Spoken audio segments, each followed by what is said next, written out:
So students will continue with the same chapter जो हमने कल स्टार्ट किया था, पार्ट बी का chapter number 5, that is cash flow statement. Cash flow statement का हमने पहले इसका मीनिंग किया था, which means it is a statement which shows the flow of cash. इसको थोड़ा मैंने बाद में एक्सप्लेन भी किया था। It is a statement which shows the inflow and outflow of cash and cash equivalent during a particular period of time from 3 different activities, है ना। फ्लो की जब बात करी हमने डिस्कस किया था इनफ्लोज एंड आउटफ्लोज। दो तरह के फ्लोज हैं, inflow and outflow. Inflow means sources of cash, outflow means application of cash. Sources of cash means कहाँ से कैश आया, कहाँ से कैश आ सकता है। कैश ऐसा गुड्स सेल करने से, पैसे रिसीव करने से, डेटर्स से पैसे रिसीव करने से, बिल रिसीवेबल के अगेंस्ट, देन किसी से कमीशन ली, लोन लिया, शेयर इशू किए, इन्वेस्टमेंट सेल कर दी, एसेट सेल कर दी, मशीनरी पड़ी, पैसा आ रहा है। Inflows sources. एप्लीकेशन उल्टा, गुड्स परचेज करी, क्रेडिटर्स को पे किया, बिल पेबल के अगेंस्ट पे किया, मशीनरी परचेज करी, लैंड बिल्डिंग परचेज करी, लोन उतार दिया, रीपेमेंट कर दी, शेयर्स प्रेफरेंस शेयर्स रिडीम कर दिए, डिबेंचर रिडीम कर दिए, आउटफ्लोज। तो जो सी स्टेटमेंट है ये हमें बताएगी what are the inflows and what are the outflows of not only cash, it means here cash and cash equivalents. What are the cash equivalents? These are the liquid assets, very liquid assets which can be very easily converted into cash without any loss, without any, we can say कि जी assets को जो है ना वो building machinery को भी तो हम सेल कर ही सकते हैं वेरी इजीली, है ना, उसको भी सेल कर ही सकते हैं। बट उसको जब हम ऐसे सेल करने जाएंगे ना, we have to incur loss and we don't know what value will be there. जब उसको हम सेल करने जाएंगे कितना पैसा मिलेगा हमें उसका पता नहीं। मेरी मशीन 10 लाख रुपए की पड़ी हुई है, अगर मैं उसको इमीडिएटली सेल करूंगा हो सकता है मेरे को लॉस हो जाए, 10 लाख का ना बिके। लेकिन अगर 10 लाख रुपया मेरा बैंक में पड़ा हुआ है, उसको मैं निकालने जाऊंगा, 10 लाख का 10 लाख ही मिलेगा। बैंक नहीं कहेगा है इमीडिएटली आ गया है 10 लाख नहीं मिलना, मिलेगा 8 लाख रुपया, काटा जाएगा 10 लाख रुपया, ऐसा नहीं होगा। 10 लाख मांगूंगा 10 लाख ही मिलेगा। That is equivalent to cash. Marketable securities, पैसा लगाया है शेयर मार्केट में, आज जो प्राइस है शेयर का, अगर मैं अभी बेच देता हूं उसको, मेरे को पैसा मिल जाएगा। I know the amount which I have to get, that is cash equivalent which can be very easily converted into cash within a very short span of time. And when we say cash equivalent, हम उसके लिए 3 months लेते हैं, जो कि 3 months में cash में convert हो जाता है without any loss on the same value जो हमारी है, दैट इज कैश इक्विवेलेंट। ठीक है, इसमें कैश तो है ही, cash at bank with bank balance है वो आ जाएगा, short term deposits with the bank वो आ जाएंगे, चेक्स इन हैंड आ जाएंगे, ड्राफ्ट्स इन हैंड आ जाएंगे, और भी है करंट इन्वेस्टमेंट्स, मार्केटेबल सिक्योरिटीज, ये सारा कुछ इसमें आ जाता है which is equivalent to cash which can be easily sold in the market. Fine, ये हमने डिस्कस किया था। Then we move to the activities, different activities by which the cash flow statement will show inflows and outflows. Operating activities थी जो business की main activities है। These are the principal revenue generating activities of business. Principal means main, revenue means income, generating means producing, means these are the main revenue producing activities of business। जहाँ से business को mainly revenue हो रहा है वहाँ की जो inflows outflows है, हमने कल भी डिस्कस किया था। Goods sold, goods purchase, cash paid, cash received, debtors and creditors का, bill receivables, bills payable, cash pay receive किया, ऑपरेटिंग एक्सपेंसेस पे किए, सैलरीज, रेंट पे किया हमने, कमीशन वगैरह पे किया, वो सारे हमारे एक्सपेंसेस जो ऑपरेटिंग है। These are operating activities. Then we move to investing activities, means those activities which are concerned with the purchase and sale of non-current assets and investments। ऐसा ही था, non-current assets and investments, suppose purchase of machinery, purchase of building, purchase of land, purchase of computers, purchase of furniture, सारे outflows. Sale of building, land, furniture, computers, this is inflows because पैसा मिलेगा, जब हम cell करेंगे पैसा आएगा। सी machinery cell कर रहे हैं, मशीनरी जा रही है, पैसा आ रहा है, ये नहीं कहना कि मशीनरी आउटफ्लो हो रही है, पैसा तो आ रहा है ना। But we are preparing is not machinery flow statement, it is cash flow statement. Flow of cash देखना है, फ्लो ऑफ एसेट्स बाकी नहीं देखनी कि जो मशीनरी गई और कैश आ गया, कैश आ गया ना कैश देखा जाएगा, ठीक है। And third was financing activities. Financing activities are those activities which bring change in the size and composition of capital structure. Discuss किया था हमने। कैपिटल स्ट्रक्चर क्या होता है? Simply saying it is capital employed. Capital employed क्या होती है? से शेयर कैपिटल एंड डिबेंचर्स। इसकी अगर हम बात करें, सिंपल सी बात करें, इसकी अगर हम बात करें ना, आई एम सेइंग शेयर्स, तो both shares, equity and preference, है ना। अगर मैंने शेयर्स इशू किए, सपोज मेरी ये 10 लाख रुपए की पहले और ये मेरी 20 लाख रुपए की पहले, means my capital structure was, capital employed was 30 lakhs. If any change is there in the size or composition, any change is there, size में चेंज कैसे होगा? मैंने और 5 लाख रुपए के शेयर्स इशू कर दिए, ठीक है। पहले मेरी कितनी कैपिटल एम्प्लॉयड थी? 30 लाख। जब मैंने 5 लाख के और शेयर्स इशू किए, मेरी शेयर कैपिटल बढ़ गई, कैपिटल आ गई बिजनेस में, कितने की हो गई? 15 की। ये मेरा कितना बन गया? 35। साइज चेंज हो गया उसका, ठीक। ये मैंने सपोज मैंने ये इशू कर दिए, 20 लाख रुपए के थे, 10 लाख के मैंने और इशू कर दिए, ये मेरे 30 लाख के हो गए। ये कितना बन गया फिर? 40 लाख। या मैंने यहाँ से 10 लाख का रिडीम कर दिया, 20 लाख के डिवेंचर से 10 लाख मैंने रीपे कर दिए, 10 लाख बच गए, कैपिटल कितनी आ गई? 20 लाख रुपए की। Mean these transactions are bringing change in the size of the capital structure. Now what is composition?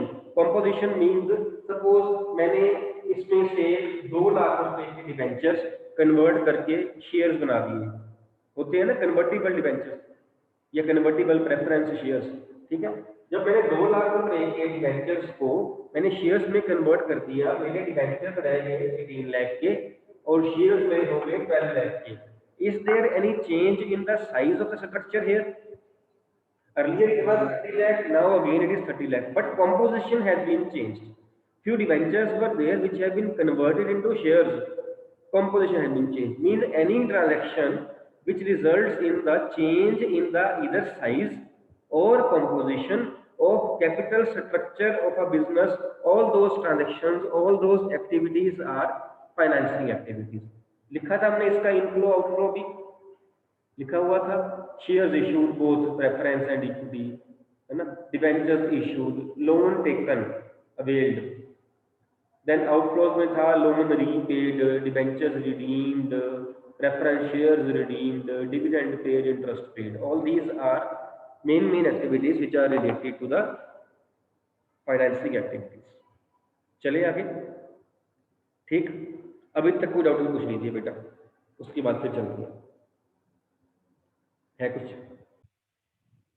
इस चैप्टर में से? हम कल भी यही बात कर रहे थे, 8 मार्क्स का जो क्वेश्चन है वो क्वेश्चन है वो आएंगे, 6 मार्कर 1 और 1 मार्कर 2, ऐसे क्वेश्चन होंगे, ठीक है। ये हमने कल बात कर ली। Now how to prepare cash flow statement. हम कहते देते हैं कि जो ऑपरेटिंग एक्टिविटी में कितना इनफ्लो आउटफ्लो हुआ, इन्वेस्टिंग में या फाइनेंसिंग में कितना हुआ, निकालना कैसे है। How to prepare cash flow statement, there is a format given in the Companies Act, how to prepare cash flow statement, इसका फॉर्मेट है, and as per that format only we have to prepare a statement. जैसे balance sheet का format था वैसे ही format है, accounting standard के हिसाब से। 1 मार्कर, एक और 1 marker, as per which accounting standard cash flow statement is prepared. याद है किसी को लास्ट ईयर हमने किए थे अकाउंटिंग स्टैंडर्ड, AS1, AS2, 3, 4, 5, 6 काफी थे। या तो नहीं किसी को किस अकाउंटिंग स्टैंडर्ड किया गया? अगर याद तो बताना, बुक देख के मत बताना, वो तो मैं भी बताई दूंगा। अगर किसी को याद है, पुराना 11th वाला याद है, no problem. It is prepared as per accounting standard number 3। Common question viva में, accounting standard number 3, still it is incomplete, still it is incomplete, it is AS3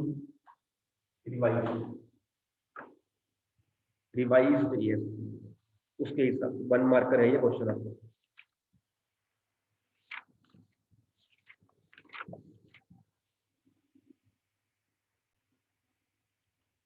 So as per accounting standard number 3, revised cash flow statement is prepared. And next is methods to prepare cash flow statement. How many methods are there by which we can prepare cash flow statement? 2 methods are there. One is direct method other is indirect, direct method and indirect method. Direct method जो है that is not in the syllabus. The cash flow statement which we will be preparing as per indirect method. Indirect method. ठीक है? Can we start preparing cash flow statement? Can we discuss the format of cash flow statement? करें? तीन activities में cash flow statement हमें inflows या outflows दिखाएगी, तो we will have to start activity by activity. The first of all we will discuss about the first part, that is the operating activities.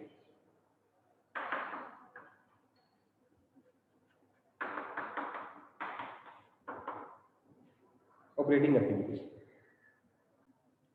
जो net profit earn जिसकी हम बात कर रहे हैं, it will be there from surplus. Surplus कहाँ था?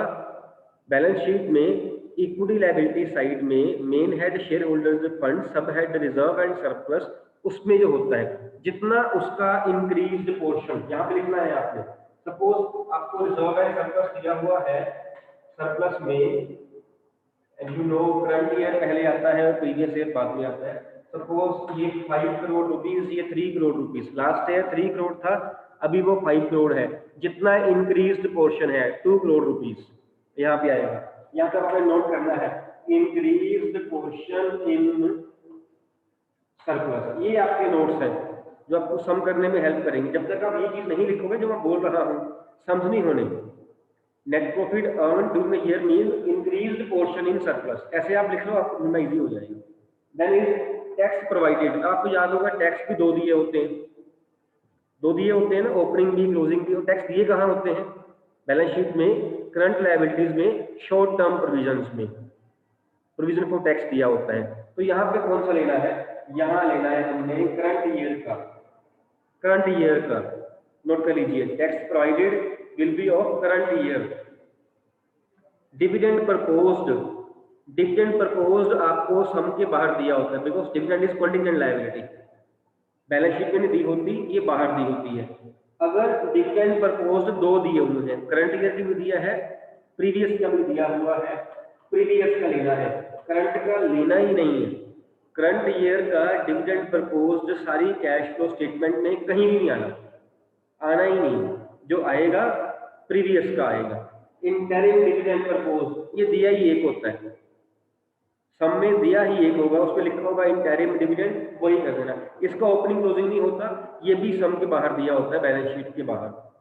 Then है ट्रांसफर टू रिजर्व, जैसे वहां सरप्लस था ऐसे यहाँ रिजर्व। जैसे यहाँ इंक्रीज्ड पोर्शन ऑफ सरप्लस हमने एंटर किया, रिजर्व में हम इंक्रीज्ड पोर्शन ऑफ रिजर्व जो है वो प्लस करेंगे। ये सारी प्लस वन वाली आइटम्स है और items are to be added. Done. जितना इंक्रीज्ड पोर्शन रिजर्व का है वो आप ऐड करोगे। यहाँ तक डाउट है तो पूछिए पहले, ये चीजें समझनी बहुत जरूरी है, सामने होने इसके बाद सारा साल चैप्टर में फंसे रहोगे नहीं तो आप क्या प्लस करना है क्या माइनस करना है, ऑपरेटिंग की एक्टिविटी है, इन्वेस्टिंग की है, डाउट रहेगा। जो भी डाउट है अभी क्लियर करिए अगर आपको समझ ना आ रहा हो। दृष्टि, यस बेटा थोड़ा सा ऊंची बोलना, आपकी आवाज कम आ रही है। ट्रांसफर टू रिजर्व वाला पॉइंट नहीं क्लियर हुआ।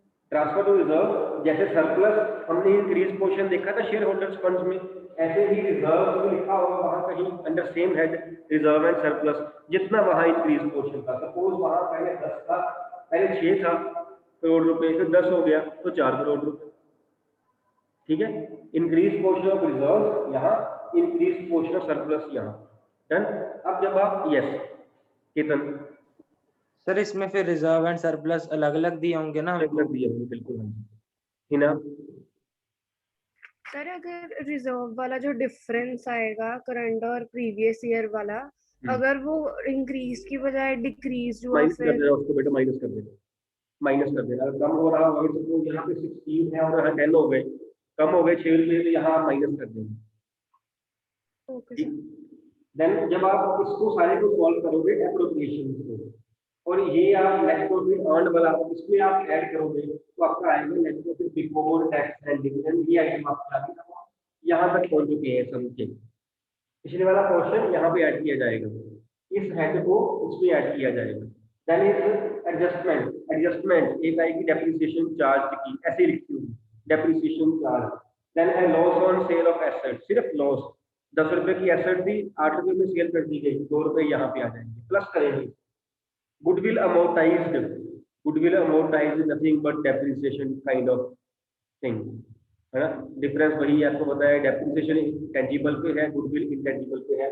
गुडविल अमोर्टाइज्ड मतलब गुडविल जो है वो डिक्रीज हुई होगी, उसकी वैल्यू कम हुई होगी, डिक्रीज्ड पोर्शन, जिसे हम कह देते हैं रिटर्न ऑफ, राइट ऑफ की हुई है, अमोर्टाइज्ड की हुई है, डिक्रीज हुई होगी। पहले 10 रुपए थी अब 6 होगी, 4 पे आ जाएगी। Then is interest on long term borrowings paid, ये दिया होगा या फिर कैलकुलेट करना होगा, वो आ जाएगा पॉइंट का by interest on debentures, interest on bank loan etcetera. Then is profit on sale of asset, ये माइनस करना है। लॉस ऑन सेल था जैसे दिया होगा ऐसे ही प्रॉफिट ऑन सेल दिया होगा, 10 रुपए की एसेट से 12 रुपए में सेल कर दी, 2 रुपया प्रॉफिट माइनस करने। जो माइनस की फिगर्स है मैं ब्रैकेट्स में दिखा रहा हूँ, आपको याद होगा हमने कंपैरेटिव कॉमन साइंस में किया था। जो चीजें माइनस करनी है अमाउंट ब्रैकेट्स में दिखाई जाएगी। Then is interest, rent, dividend received, received वाला पेड वाला ये था ऊपर, ये इंटरेस्ट, रेंट और डिविडेंड रिसीव्ड। ठीक, इसको जब हम इस सारे को कैलकुलेट करेंगे, सिर्फ एडजस्टमेंट्स, ये सारे आइटम्स कैलकुलेट करेंगे, ये हमारा बाहर आ जाएगा, जिसको हम आंसर लिखेंगे अमाउंट कॉलम में। अब इसको और इन दोनों को means net profit before tax and dividend को इसके साथ जब ऐड करेंगे तो ये हमारा आंसर आएगा, it will B net profit before working capital changes. यहाँ तक है हमने किया, अभी ए पार्ट हमारा पड़ा हुआ है, तो हम कल कंटिन्यू करेंगे। होपफुली कल हमारा ए पार्ट फिनिश हो जाएगा तो सम हम स्टार्ट कर देंगे। डाउट्स होंगे आप इसको पढ़ के आना अच्छे से, opening closing current year previous year plus minus increase decrease को देखते आना, ताकि आपके लिए अगला करना इजी हो जाए। डाउट्स भी आपको कल सुनेंगे because time is about to go. ठीक है, ओके बेटा।